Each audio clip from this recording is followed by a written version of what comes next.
ధర్మప్రియుడు దుర్మార్గుడు తన వాకిట్లో ఎత్తి చేసిన వాడు నాశనము వెతుకుని వాడు. ఇప్పుడు కలహారం చాలా ఉంటాయి. పొరుగురు జామిని ఉండి పూటపడిన వాడు తెలివి మాలిన వాడట. తెలివి మన హృదయం పెంచకూడదు. తెలివి మన ఇంటిలో ఉన్నా మన కుటుంబంలో ఉన్నా దేవుడు తెలివైన వాడు. ఆయన అన్నిటికి నిజంగా ఆత్మీయుడు ఉన్నాడని మనం గ్రహించాలి. ఇక్కడ ఏముందండి? బుద్ధిహీన చేతిలో జ్ఞానము సంపాదించుటకు సొమ్మంత నేల వాడి బుద్ధి లేదు కదా. చాలా మంది కూడా ఆత్మీయుల కుటుంబంలో కానీ దేవుని స్వతంత్రించుకుంటా. బుద్ధిమంతులు ఏం చేస్తారండి? జ్ఞానంతో ఉపదేశించుకుంటారు. బుద్ధి లేని వాళ్ళు ఏం చేస్తారు? సంపాదించుకుంటే వాటిని బుద్ధి లేక నాశనము చేసేస్తారు. ఇల్లే దేవుడు అన్నాడు, మీరు బుద్ధి కలిగి జ్ఞానంతో ఉపదేశములు అన్నాడండి. నేను అనుగ్రహిస్తా. నీకు జ్ఞానము రాకపోతే జ్ఞానముతో నడవాలని ఆనాడు మరి అబ్రహాము కూడా దేవుడు ఏర్పాటు చేసుకుని నీకు నాకు యొక్క నిబంధన ఏర్పాటు చేశాడు. మనము కూడా దేవుని ఆత్మీయులుగా నిజముగా ఇలా ఉండాలి, ఇలా నడవాలని గ్రహించినట్లు అబ్రహాములాగా నడవాలని ఆశించాలి. ఈ హృదయం ఏంటంటే దేవుని ఆశిస్తేనే, దేవుని ప్రేమిస్తేనే ఉండాలి. మరి అది ఆత్మీయులు లేకపోతే ఏమవుతుందండి? మనం వేదంలోను బాధల్లోనూ పడిపోతాం. సమస్య వస్తుంది, పోరాడు. ఇబ్బంది వస్తుంది, పోరాడు. ఎవరు పోరాడి? ప్రార్థనతో పోరాడాలి. దేవుని స్తోత్రం, హల్లెలూయా. దేవునితో పోరాడాలట. ప్రార్థన విజయం పొందాలన్నా, విజయాలు నెరవేర్చాలన్నా, ఆ విజయాలు వెలిగించబడాలన్నా దేవునికి షోట్ ఇవ్వండి. షోట్ అంటే ప్రార్థన. ఏ టైంలోనూ ప్రార్థన అని ఇలాదు. ఏ టైం ఎక్కడ నిలబడాలా, ఎలా నిలబడాలి, ఎక్కడ మనం ప్రార్థన అవసరాలి, ఎప్పుడు ప్రార్థించాలో నేర్చుకోవాలి. ఆయన టైం చెప్పలా. ఏ టైం మీరు అనుదినములో, ఇక్కడ ఏముందండి? అనుదినములో ప్రార్థన. ఈ అనుదిన ప్రార్థన చాలా వృక్షం. ఉదయం, మధ్యాహ్నం, సాయంత్రం అని దావీదు భక్తుడు అలాగే ప్రార్థించాడు. ఆయన ఇచ్చిగా మహారాజు చేశాడు. మనం ప్రార్థించిపోతే, ఆత్మీయులు లేకపోతే ఏమవుతుంది మనకండి? అలెగ్జాండర్ లాగా మనం నలిగిపోతాం. ఆయన లోక సంపాదించాలనుకున్నాడు. అలెగ్జాండర్ లోక దృష్టిని ఆశ పెట్టి మరి ఎంతో ఆత్మీయంగా నడవాలని అలెగ్జాండర్ ఏం చేశాడండి? ఎక్కడున్నారు? రాయండి. మీకు ఏమి లేదా? నా దగ్గర డబ్బు ఉంది, ధర్మం లేదా, బంగారం లేదా.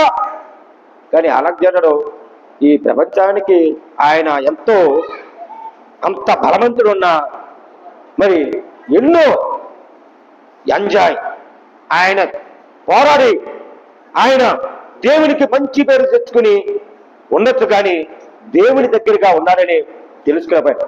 కానీ పాపముతో పోరాడిపోయాడు అలెగ్జాండర్. చూడమ్మా, లూకా సువార్త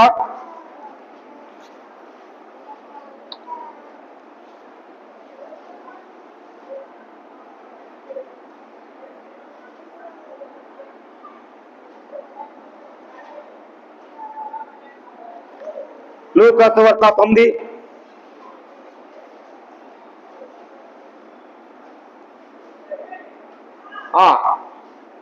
ఇరవై 5.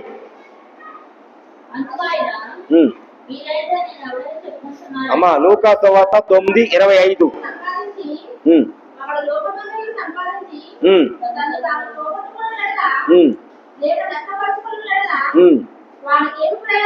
ఇక్కడ ఏముందండి? లోకమంతా సంపాదించుకుని తను తాను పోగొట్టిన ఎడలా లేక నష్టపరుచుకొని ఎడలా వారికి ప్రయోజనం ఏమి? లోక సంపాదించుకున్నారు. లోకాన్ని సంపాదించుకుంటున్నాడు. క్రీస్తుని సంపాదించు, క్రీస్తుని ప్రేమించు, ఆ క్రీస్తు సహవాసంతో వెలిగించబడతావు. అప్పుడే నిజమైన ఆత్మీయుడు నీలో ఉంటుంది. అబ్రహాము కూడా ఆత్మీయులు ఉండి క్రీస్తుని సంపాదించారు. దేవుడు ఉన్నాడని సంపాదించాడు. ఈ లోక దృష్టిలకి మరి అలాగే అన్నారు. అన్ని సంపాదించిన, అన్ని చేసిన, అప్పుడు ఎంతో పేరు సంపాదించగలరు కాదు. కానీ ప్రభు దృష్టికి దేవుడు ఉన్నాడు, క్రీస్తుని సంపాదించాలని ఆసక్తిగా మన హృదయంలో ఉండాలి. ప్రియమిత్రులారా, ఈ హృదయం ఎలాంటి ఆత్మతో సత్యముతో నడిపించే విధానం మన హృదయములన నడవాలంట ప్రతి అడుగడుగు. అలా నడిస్తేనే మన నిజమైన అబ్రాహ్ములుగా ఆత్మీయులుగా పోరాడతాం. ప్రియమిత్రులారా, ఈ విషయం మనం అందరూ తెలుసుకోవాలి. అలాగే అంటారు, అలా సంపాదించిన మరి ఆయన ఎంత పేరు సంపాదించినా ఆయన ఒకటి అన్నాడు, ఏంటండి? చిన్న దోమ అలెగ్జాండర్ని అలా కుట్టింది. ఆ దోమ వల్ల తన వ్యాధి వచ్చింది. అప్పుడు తెలిసిపోయింది, మహా పేరుగొన్నాడు, ఎంతో సంపాదించే లోకానికి. కానీ దేవుడు ఉన్నాడని తెలుసుండే ఆయనకు ప్రార్థన శీలక స్థితిలో ఉండిపోతే ఈ లోక ఆక్షులు ఎంతో ఆశించారు, కానీ దేవుడు ఉన్నాడని భయపెట్టలేదు. అప్పుడు చిన్న దోమ కొడితే అప్పుడు తెలిసింది, అయ్యా ఎక్కడ ఉన్నా ఎంత నాస్తున్నా నేను బతకాలి, ఈ భూమి మీద దేవుడు ఉన్నాడని నమ్మకపోయాను, కానీ ప్రార్థన చేయండి అయ్యా అని అంటే అప్పుడు కూడా దేవుడు కూడా ఏమన్నాడండి? ఒక్క కన్నీరు, మన కన్నీరు, ప్రభువా నేను చేసిన అపరాధుల పాపములు క్షమించమని మన హృదయములో వెలిగించబడాలంట. అప్పుడే ఎలాంటి బాధ అయినా, ఎలాంటి కన్నీరైనా, ఎలాంటి వ్యాధి అయినా పోయి స్థితిలో నా ప్రభువులు స్వస్థపరిచేవాడు. దేవుడికి స్తోత్రం, హల్లెలూయా. అప్పుడు ఆ దోమ వల్ల అతనికి అలగ్యం కొడితే సేవకులం అప్పుడు అయిపోయింది, కానీ నా జీవితం అయిపోయింది చెప్పలేను. అప్పుడు యాస్తంతా నిరుపేదలకి, ఆ కొన్న అనాథులకి ఎవరు ఉన్నారో వాళ్ళందరినీ కోరంపండి. అప్పుడు అలెగ్జాండర్ పేరున్న మంత్రి చెప్తే ఆ మంత్రి వాళ్ళందరికీ గ్రామంలో ఉన్న అనాథులు, దిక్కులేని వాళ్ళు వాళ్ళందరూ వచ్చి నాలో సహా ఎంత ఆస్తుందో ఆ ఆస్తి అందరూ పంచిపెట్టండి. తెలిసిపోయింది అలెగ్జాండర్కి నేను బతకనని.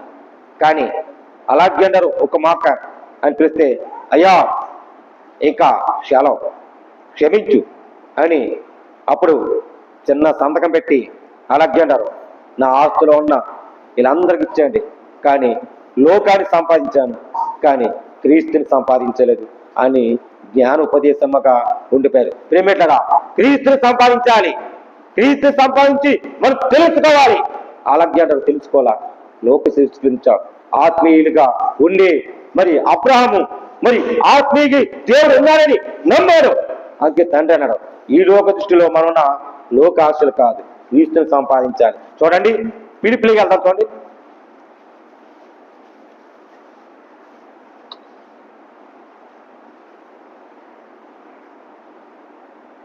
మూడు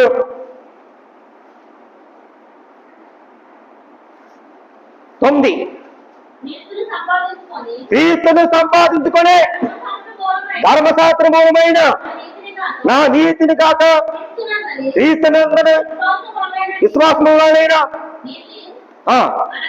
అనగా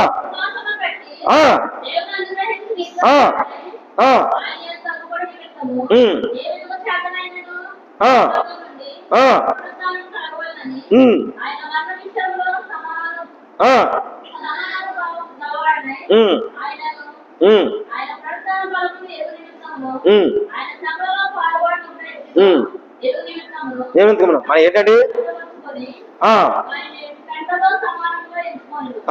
అక్కడ ఏముందండి?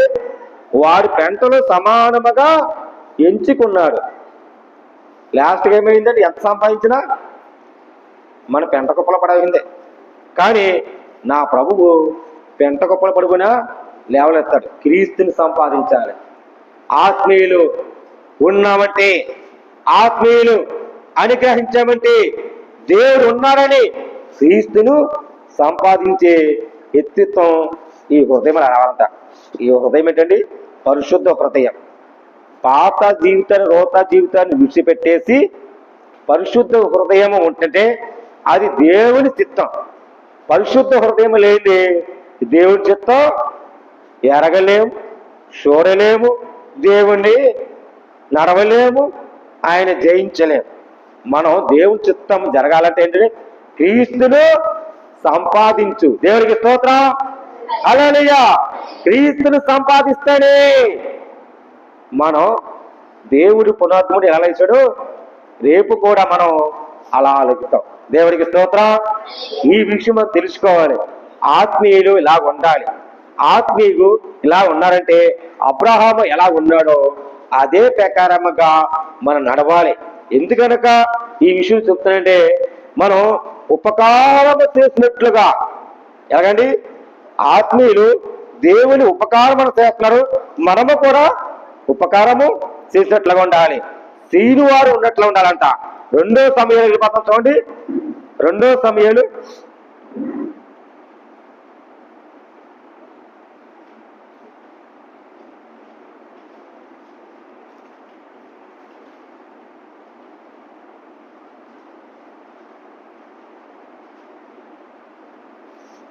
2 సమయాలు 9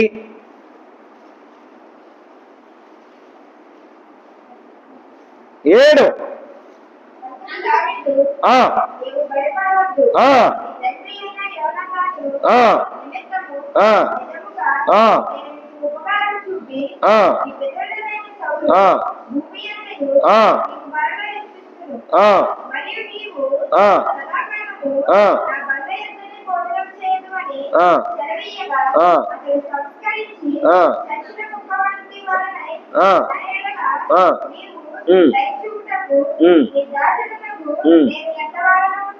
ఆయనను ఇక ఏమందండి దావీదు చెప్తున్నాడు, ఇంత దాసుడికి నేను ఎంత వారనయ్యా, నన్ను ఎంత హెచ్చుగా చేసావయ్యా, ఎంత ఆత్మీయంగా ఉండవయ్యా.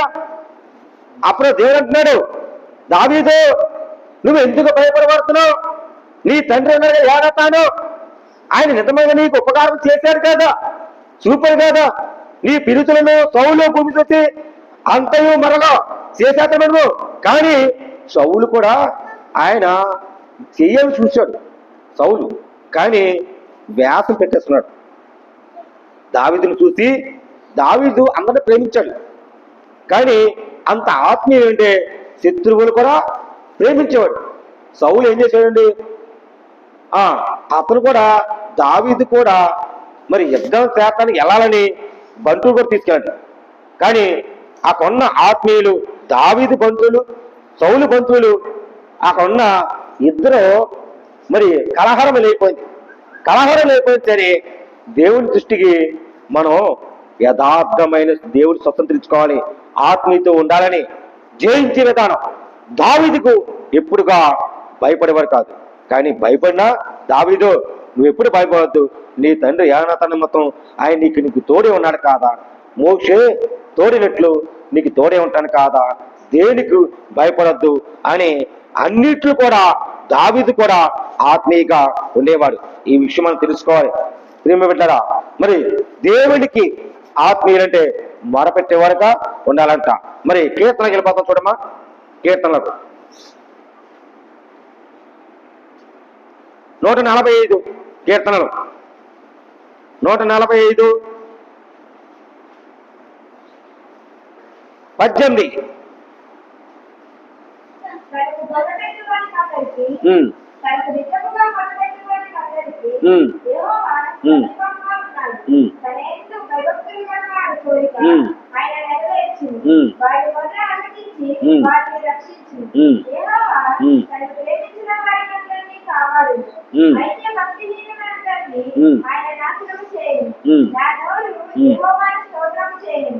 అక్కడ ఏముందండి, యెహోవా తన్ను ప్రేమించిన వారందరిని కాపాడును. ఇప్పుడు యెహోవాను ప్రేమించేవారుగా ఉండాలి. కాపాడుతారు సార్. కాపాడువాడు ఎవరండి?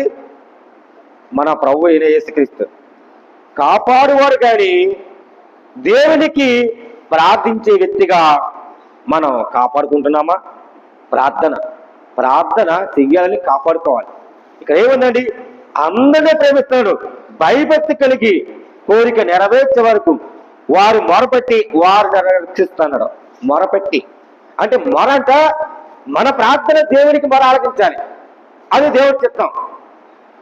మన ప్రార్థన దేవునికి మొరపెట్టబోతే దేవుని చిత్తం ఎరగలేము. దేవుని చిత్తం ఎరగాలంటే ఆత్మీయులకు ఇలా ఉండాలి. అబ్రహాము తెలుసుకున్నాడు. అలాగే మరి అన్ని నవములు ఉన్న శిశువులు కూడా 12 మంది శిశువులు తెలుసుకున్నారు. యేసుక్రీస్తు ఎన్నబడ్డారు. ఎనబెట్టి మనం ఎన్నను కొనాలి, పరిస్థితి చేయాలి. అనేక బిడ్డలు కూడా రక్షించాలి, ప్రార్థించాలి.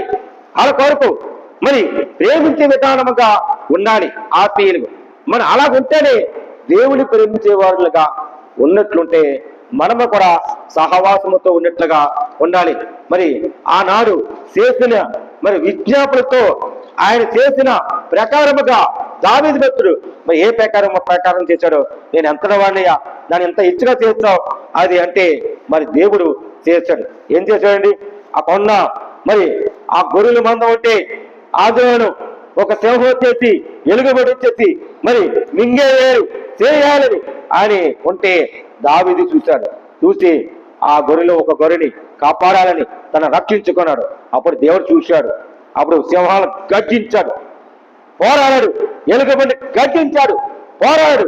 కానీ దేవుడు చూశాడు, ఎంత గొర్రెలకి ఎంత కాపురిగా ఉన్నామంటే అప్పుడు దేవుడు ఆయన పైగా తీశాడు దావీదు భక్తుడు. అలా కూడా మన ఆత్మీయులు నిజముగా ఇలా ఉండాలి, ప్రార్థన చేసేవారు ఉండాలి, ఒక స్వతంత్రించుకోవాలి, దేవుని ప్రేమించిన ఉండాలి. మరి 2వ యోహాను వెళ్తామా చూద్దామా? 2వ యోహాను. అమ్మా ఆయన వచ్చిందా చెప్తానమ్మా, ఆయన వచ్చేస్తాను అమ్మా. 2వ యోహాను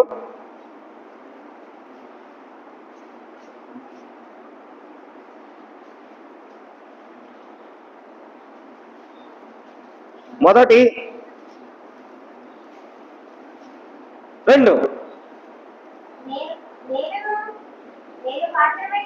నేను మాత్రమే కాక సత్యమును ఎరిగిన వారందరూ మనలో నిలుచును, మనలో ఎల్లప్పుడూ ఉండు సత్యమును బట్టి మిమ్మల్ని నిజముగా ప్రేమిస్తున్నారు.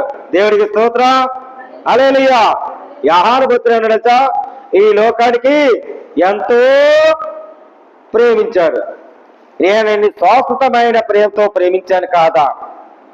శాశ్వతమైన ప్రేమతో నీ కుటుంబాన్ని ఆదరించాను కాదా? శాశ్వతమైన ప్రేమతో నీ ఆరోగ్యాన్ని బలహీన తీసేసి స్వస్థపరిచాను కాదా? శాశ్వతమైన ప్రేమతో నేను నిన్ను ఇడవలేదు కదా, ప్రేమించాను కాదా? నేను నిన్ను సొత్తుగా వాడుకున్నాను కదా, నన్నెందుకు మర్చిపోతున్నావు? సహోదరి సహోదరుడా, దేవుడు పరిస్థిస్తున్నాడు, ప్రేమించే వారులుగా ఉండాలి. అది ఎలా ప్రేమించాలంటే, నేను నిన్ను మాత్రమే కాక సత్యమును వెరిగినట్లుగా వారందరమును ఎల్లప్పుడూ సత్యమును బట్టి నిజముగా మిమ్మల్ని ప్రేమిస్తున్నాడు, ప్రేమ చూపిస్తున్నాడు. ఎందుకని ప్రేమ చూపిస్తున్నాడంటే, మన హృదయంలో ఉన్న పాతరోత జీవితాన్ని తుడిసివేయాలని. దేవుడికి స్తోత్రం. పాతర జీవితాన్ని ఆయన నలిగి వ్యాధుల్లో మనం ఉన్న తుడిసివేయాలని, కొట్టివేయాలని. దేవుడికి స్తోత్రం. మనం చేసిన అపరాధాలని క్షమించి మిమ్మల్ని పరిశుద్ధిగా ఉంచాలని. దేవుడికి స్తోత్రం. ఇలాంటి మంచి దేవుడు, మంచి ఉపకారం ఉన్న దేవుడు ఉన్నాడు. మా ఎంత మంచు దేవుడు వైసయ్యా, మంచు దేవుడు వేసయ్యా, చింతలను తీయనగా నిన్ను తేరగా, ఎంత మంచు దేవుడు వేసయ్యా, చింతలను తీరేనయ్యా నిన్ను తేరగా, ఎంత మంచు దేవుడు వేసయ్యా, నేను దూరంగా పాపనే నేను దూరంగా పారిపోయినా, ఎంతతో నీ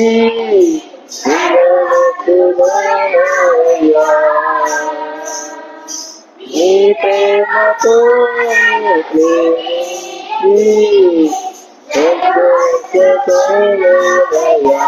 దేవుడి స్తోత్రం. హల్లెలూయా. ఎలాగండి ఆత్మీయులు ఏం చేస్తారండి? నిజంగా దేవుణ్ణి ప్రేమించే స్వతంత్రించుకోవాలి. నేను స్వాస్థతమైన ప్రేమిస్తున్నాను కాదా, నిన్ను చెయ్యడమే కాదా. ఎంత మంచి దేవుడు అండి ఆయన. గొప్ప దేవుడు, మంచి దేవుడు. ప్రతి పాపములు క్షమించడానికి ఈ మంచి దేవుడు క్రీస్తుని సంపాదించినట్లుగా మన హృదయములంట వెలిగించబడాలంట. అప్పుడు సంతోషం ఎలా ఉంటుందండి? మనకుంటుంది సంతోషం. ఎంత సంతోషం!